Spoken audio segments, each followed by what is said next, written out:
Ayan, so good evening mga ka-healthy. So gabi ko na nagawa itong vlog na ito dahil gabi na po ako nakauwi from school after classes ko. Ayan, madami-dami din yon. And after that ay pumunta naman ako sa another school para umattend ng aming research training. Ayan. And syempre, madaming gawain, 'di ba? Alam ng mga nasa DepEd 'yan, madaming gawain, pero kailangan hindi tayo sumuko. Kailangan matatag tayo. So, paano ba maging matatag, 'di ba? Una, piliin natin yung mga food intakes natin, 'di ba? So, naunawaan ko naman yung mga nag-stress eating dyan kasi I've been there. Pero since nakilala ko yung mga Vitabella products, ayan, unti-unting nabago ang aking pananaw lalo na sa mga food intakes ko. So, dapat conscious din tayo kahit papano.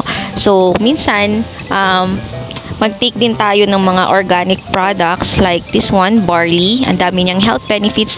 Kapag nakakainom ako nito ay talagang nakakagaan siya ng pakiramdam. Ayan, alam siguro ng ibang mga barley users yan.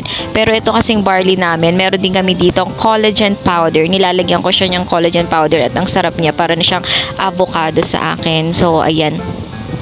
Which is good is na-enjoy mo ang pag-inom nitong barley with collagen. So, mas better pa to kesa sa mga nabibili nating mga milk tea, diba? Magkano yun? Nasa around 200 plus din yun. And then, yan, na-enjoy mo nga. Pero, afterwards, feeling bloated ka. And then, yan, nakadagdag siya ng sugar mo sa inyong katawan. So, this one is, I really enjoy drinking this kasi masarap na siya, healthy.